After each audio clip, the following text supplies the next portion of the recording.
Bueno, saludamos a quienes nos están viendo a través de internet. A mí me gusta dedicarles a ustedes un aplauso de los que estamos acá en vivo, porque también son comunidad junto a nosotros. Y también decirles que si este video les gustó, multiplíquenlo, porque cuánta bendición hay cuando multiplicamos la palabra de Dios. Cuánta. Es lo mejor que podemos hacer. Nosotros a veces no tenemos idea lo que podemos llegar a dar cuando le sembramos a las personas un mensaje que tal vez puede ayudar a salir de una situación difícil o le da las herramientas que necesita justo para ese día. Así que bueno, es fácil. Es apenas hacer así con el dedito y compartir. Y también darle el dedito para arriba si les gustó el mensaje y hacer un comentario.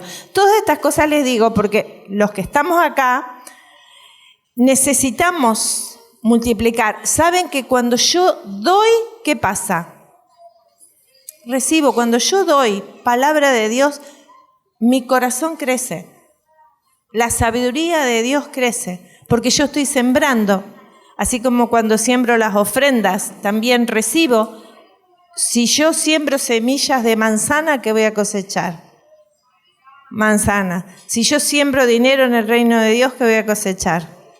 Dinero. Si yo siembro palabra de Dios en el hermano, ¿qué voy a cosechar? Más palabra. O sea, lo que doy, recibo. Y dice la palabra, el 100 por 1. Ojo. 100 por 1.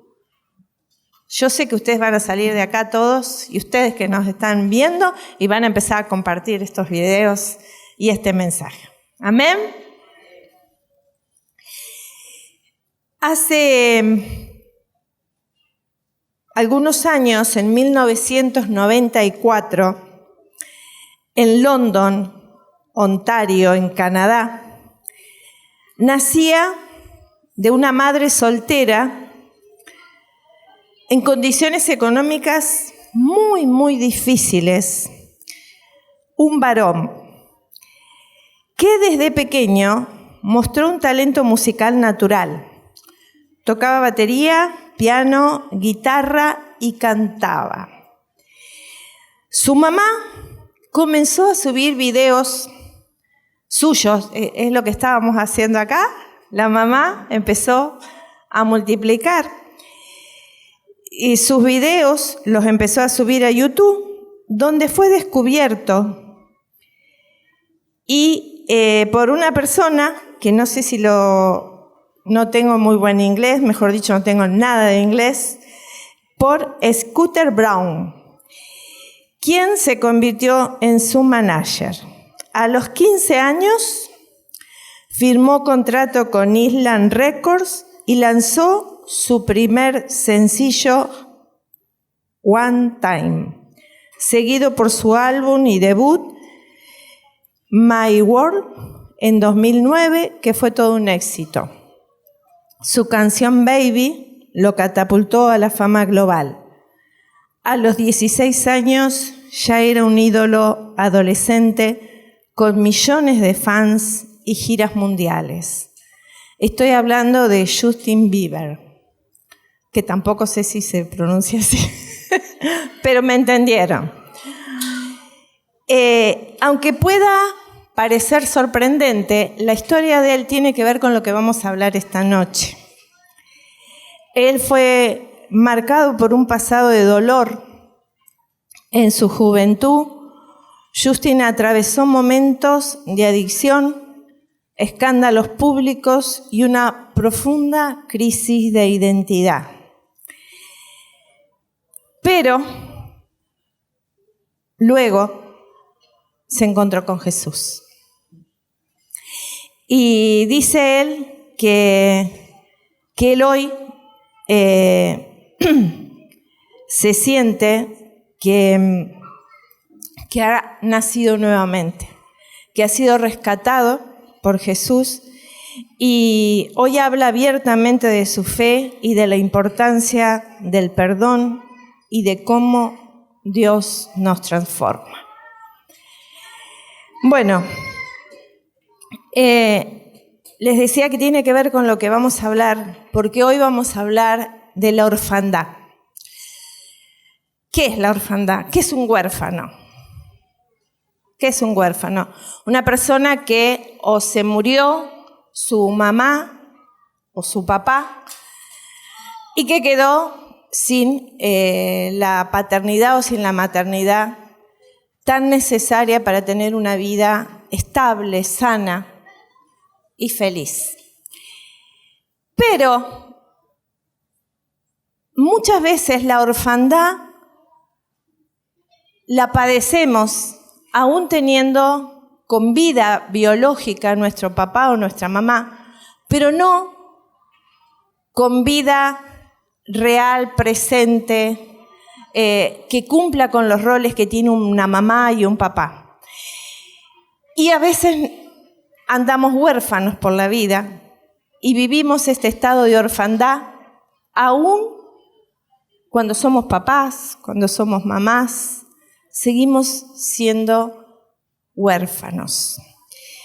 Huérfanos con hijos, huérfanos con nietos, pero huérfanos al fin. Y vamos a ver en la palabra dos historias de orfandad que voy a ordenar mis papeles. Dos historias de orfandad que nos muestra la palabra de Dios y que nos hace reflexionar mucho sobre este tema. Y yo quisiera que cada uno de nosotros le pida al Espíritu Santo que le muestre qué me querés decir hoy, Señor, con esta palabra. Porque si nosotros no somos rescatados de esa orfandad, vamos a estar caminando por este mundo y sembrando en nuestra familia ese espíritu de orfandad. Porque en definitiva es un espíritu que nos hace andar solos, desprotegidos y desvalidos en nuestra vida. Vamos a ir a una palabra que está en el libro de Lucas capítulo 8. Vamos a leer del versículo 26 al 39.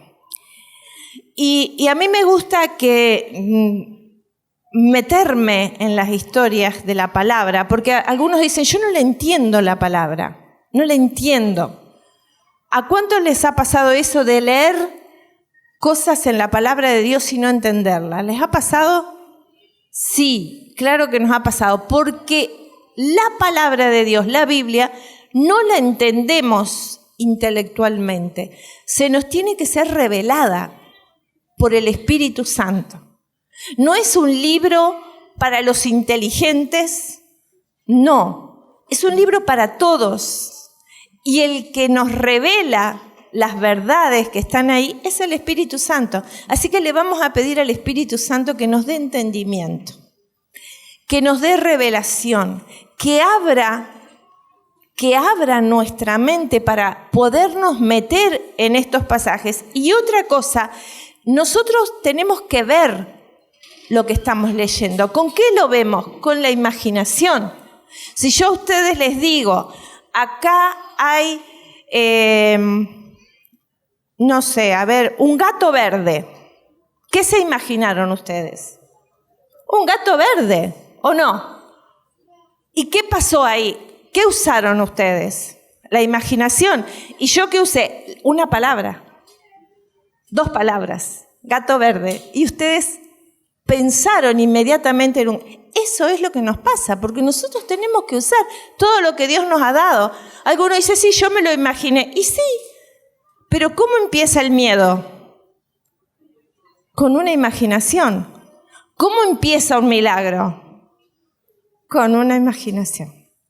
Entonces, dejemos de esas cosas que parece que si no lo vemos, si no lo tocamos, no contamos como Santo Tomás. Si no lo veo, si no lo toco, si no meto la mano ahí, no creo.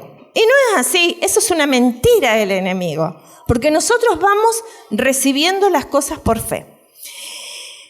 Así que metámonos, mejor dicho, porque yo quiero también sumergirme en la palabra. Lucas 8. Navegaron hacia la tierra de los Gadarenos, que está al lado opuesto de Galilea. Si navegaron, ¿en qué iban?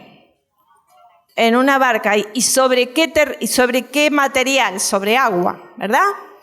Bueno, cuando él bajó a tierra, le salió al encuentro un hombre de la ciudad poseído por demonios y que por mucho tiempo no se había puesto ropa alguna, o sea, estaba desnudo, ni vivía en una casa, sino en los sepulcros, o sea, en los cementerios de hoy. Al ver a Jesús,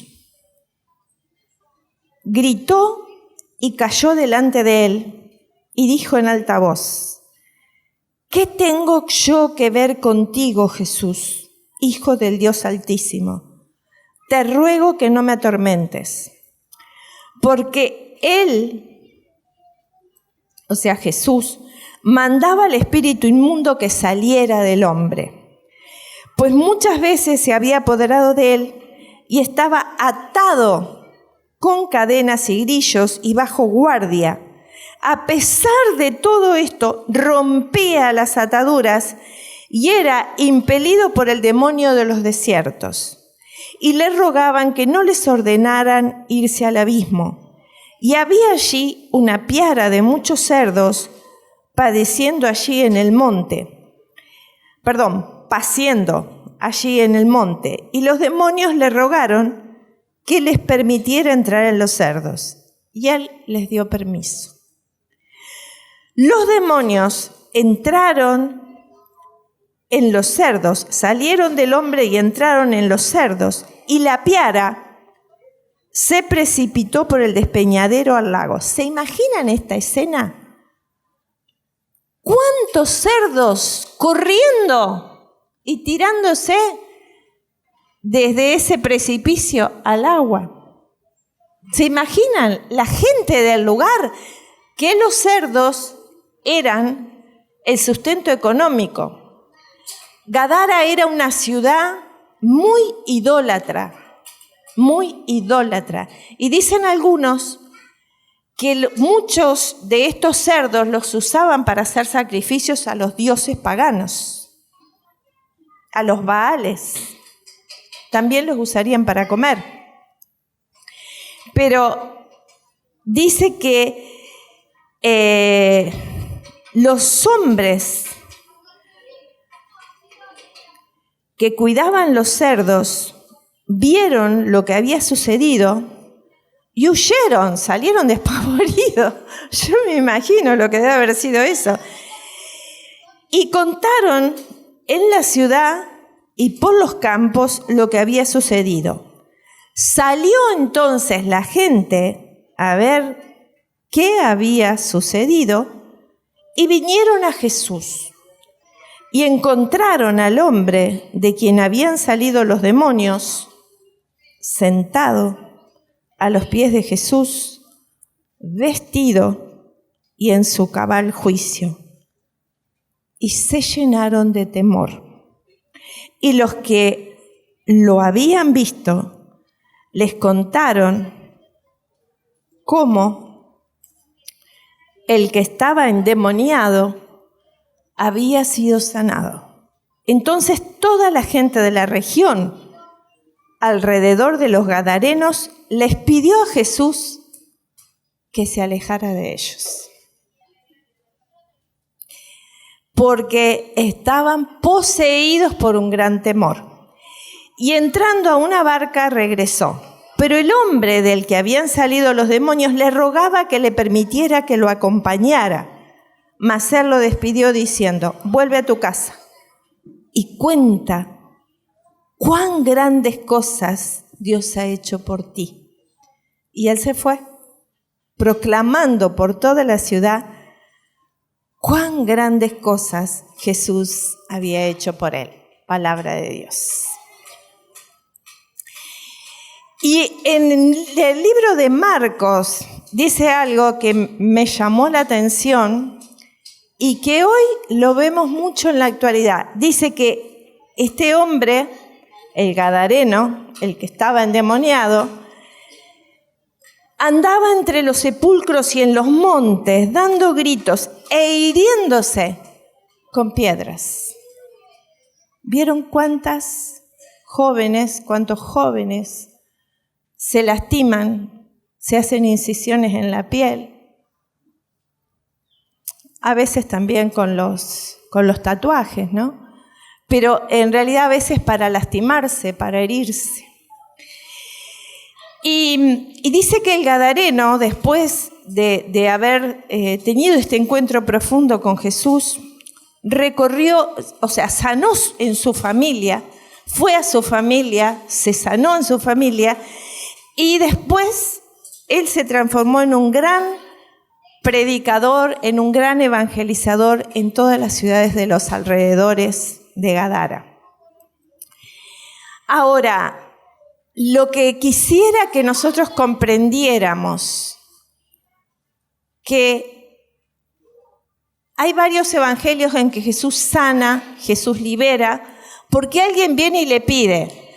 Los 4 amigos al paralítico, la mujer cananea a su hija, el centurión a su siervo, ¿cuántos? Aún los leprosos por ellos mismos.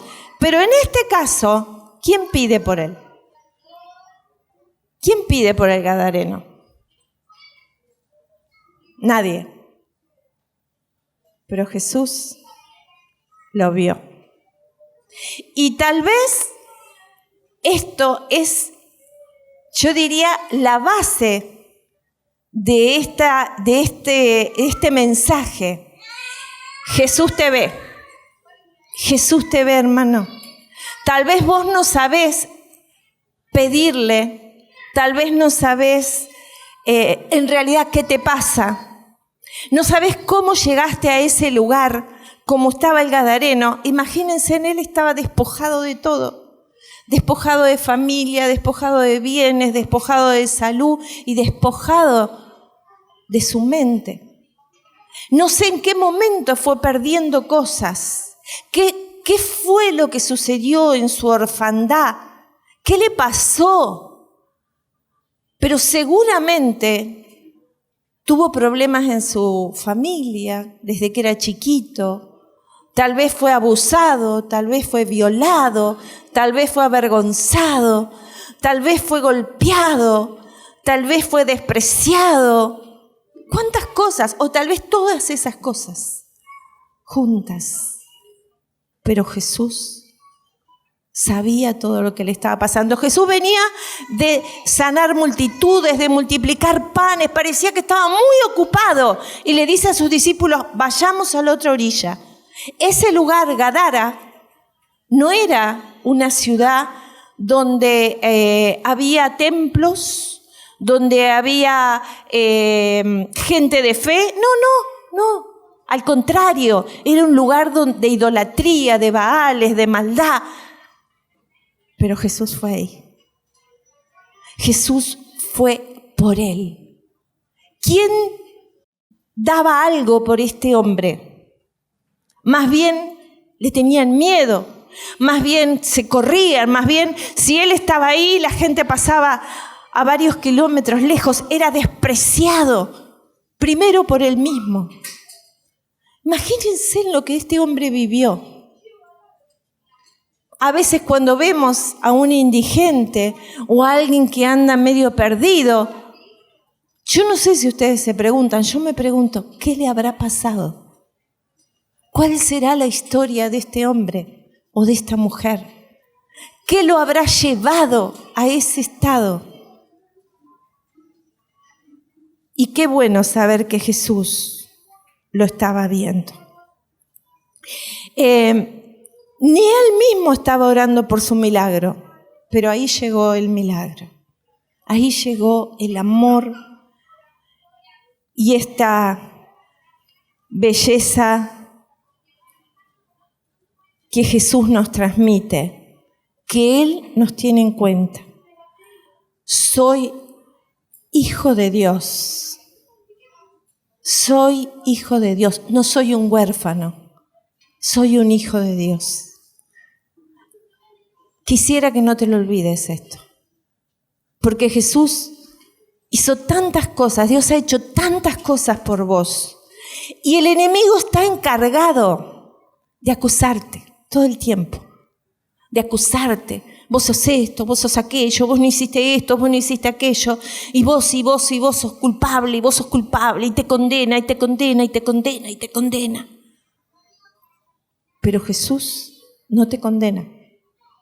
¿Te hace ver el error? Sí, pero sin condena.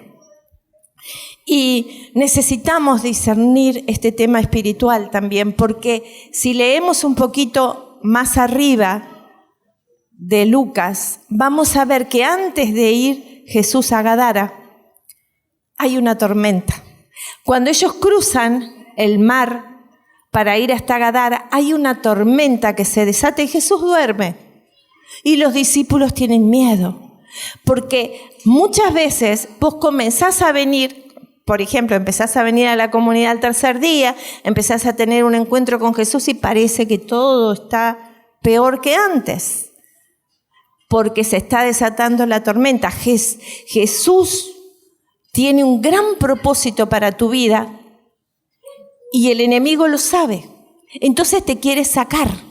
A ver cómo lo sacamos. ¿Con qué enfermedad lo sacamos? ¿Con qué problema familiar lo sacamos? ¿Con qué problema económico lo sacamos? ¿Con qué culpa lo sacamos? ¿Con qué usamos para sacarte de la gran bendición que Dios te quiere dar? Porque hay un propósito para tu vida, hermano. Tengas la edad que tengas.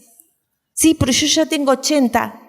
Moisés tenía 80 cuando empezó su ministerio. Sí, pero yo soy muy jovencito. Pero Jesús te vio y Jesús quiere hacer grandes cosas. Y la otra historia que quiero compartir con ustedes es también una historia hermosa. Pero antes de pasar a esta otra historia, me gustaría contarles algo que se me venía mientras estábamos adorando al Señor. Yo soy hijo de Dios. Y recordaba la historia de mi papá. Cuando yo tenía 14 años, mis padres se separaron y fue muy duro para mí. El Señor, por su gran misericordia, había puesto ya a José en mi vida y eso me ayudó muchísimo. Pero era mucho dolor, mucho problema por todos lados. Y yo me sentí como adolescente muy abandonada por mi papá. Ellos se separaron. La historia es que mi papá tenía un amante, mi mamá lo descubre. Y estábamos muy bien económicamente, pero en todo eso, entre los abogados y la situación, empieza también a invadirnos problemas económicos, de deudas, toda esa historia así que... Y yo estaba muy, muy herida con mi papá porque mi papá se separó de mamá y también se separó de nosotros. Y él había sido un papá no muy presente, pero sí un padre que nunca nos golpeó, nunca nos impidió nada. O sea, era muy, muy sonriente, muy jocoso. Yo tengo imágenes así muy lindas de mi papá. Pero de pronto desaparece de nuestra vida, en la adolescencia. Y estábamos a 4 cuadras, o menos. 2, 2, 3 cuadras. Por años, ni una sola palabra. Obviamente eso generó en mí muchas heridas, mucho resentimiento, mucho mal carácter, mucha bronca, mucho enojo, que lo descargaba con las personas que me rodeaban, conocidos o desconocidos, porque así somos. Descargamos nuestras heridas en los demás. Y una vez, lo he contado varias veces también, veo a mi papá de 3 años, tengo una imagen así pidiéndole a Dios que me ayudara a perdonarlo. Tengo la imagen, tengo una visión y veo a mi papá chiquito con 3 años llorando en el lugar donde era su casa paterna. No sé qué pasó, pero a mí se me fue todo el rencor con mi papá. Todo el rencor que yo tenía en mi corazón. Y después, viendo la historia de mi papá, veo una historia de orfandad. Porque mi papá tenía una hermana y mi abuelo, ellos vivían en el campo, estaban bien también económicamente, tenían ganado, tenían varios, ¿cómo se dice? Bueno, áreas de prosperidad en ese lugar. Pero mi abuelo era muy violento, muy violento con él. Y mi papá, cuando mi abuelo lo hacía levantar para ir a ordeñar a las 2 de la mañana, y a mi tía la habían puesto en un colegio pupila, porque en aquella época se usaba eso, que también es terrible, ¿no? Y mi papá, que quería estudiar, no podía, tenía que trabajar en el campo. Y cuando mi papá se rebelaba, se iba, según él, palabras de él, matrereando, y mi abuelo lo corría con un rebenque para pegarle, qué sé yo, bueno, toda esa historia. Entonces yo pensaba, mi papá no me podía dar otra cosa. No podía, porque no lo tenía. Tenía una historia de orfandad muy grande. Creo que me dio muchísimo en relación a lo que él tenía adentro para darme. Entonces yo creo que nosotros tenemos que ir a esos lugares y pedirle a Jesús que nos muestre todo eso. Y la otra historia que quiero compartir con ustedes, que es hermosa también, es la historia de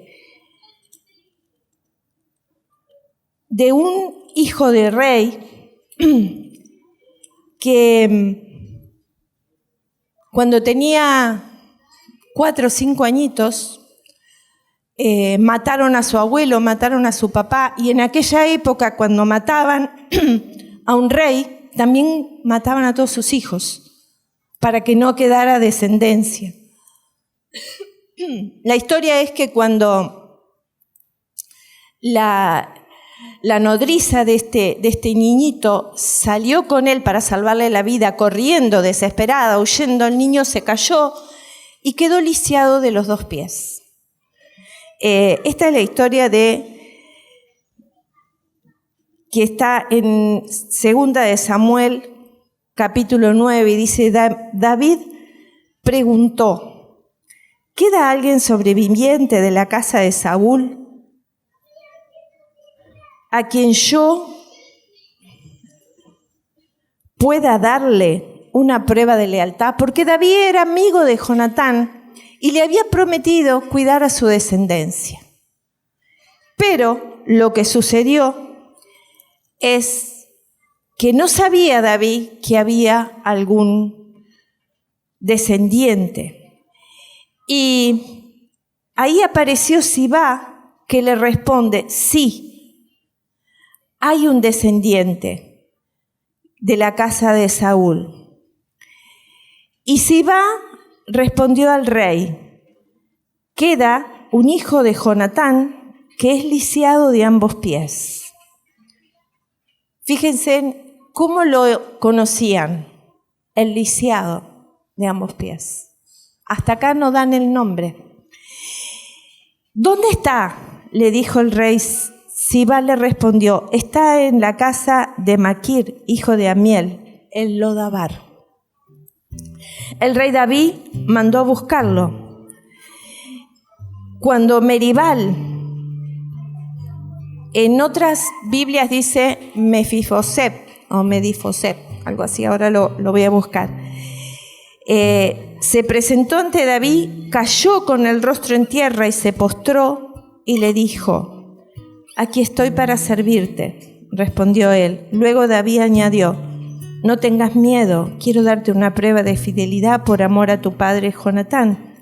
Voy a devolverte todas las tierras de tus antepasados Saúl, y tú compartirás siempre la mesa conmigo. Meribal se postró y dijo: ¿quién es tu servidor para que te fijes en un perro muerto como yo? Fíjense en la respuesta. Fíjense en la estima que se tenía Meribal. Un perro muerto. ¿Qué hace un perro muerto? Estorba. Da mal olor. Nadie lo quiere. Y así se sentía él. Así se sentía él. Y después el rey llamó a Sibá, al servidor, y le dijo: todo lo que le pertenecía a Saúl y a su familia se lo doy, y tú trabajarás la tierra para él, y lo mismo harás tus hijos y tus esclavos. Lo que tú aportes servirá de alimento para la casa del Señor. En cuanto a Meribal, compartirás siempre la mesa conmigo. Sibá, que tenía 15 hijos y 20 esclavos, respondió al rey: tu servidor actuará en todo conforme a lo que has dicho. Meribal comía entonces desde aquel día en la mesa de David como uno de los hijos del rey.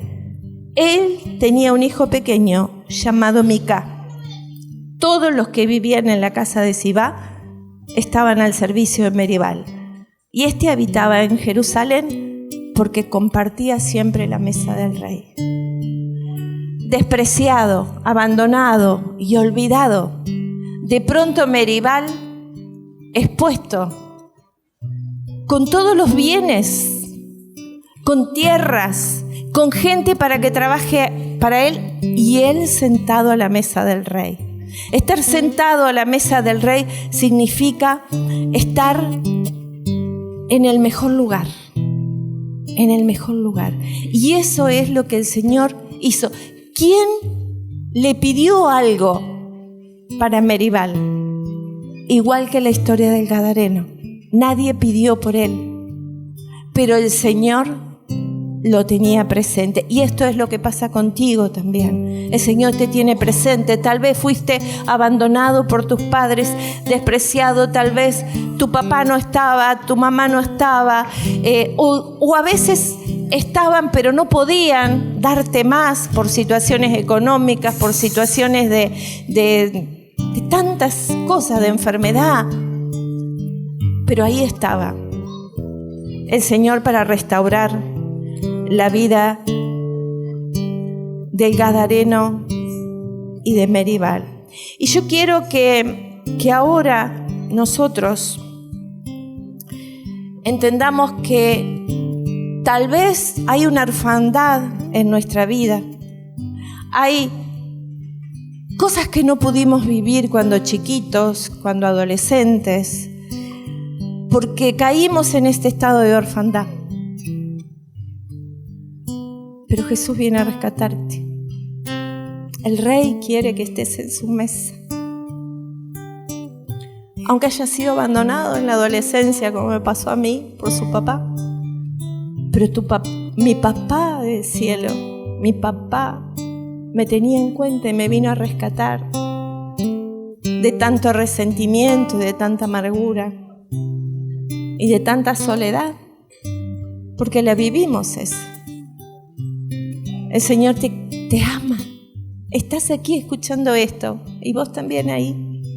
No por casualidad. Miren qué hermosa nieta que tengo. Gracias.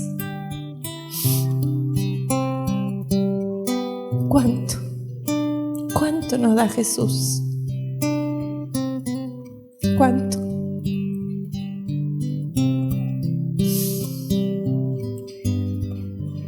Cierra tus ojos. Me envuelves hoy con una canción, melodía de tu amor.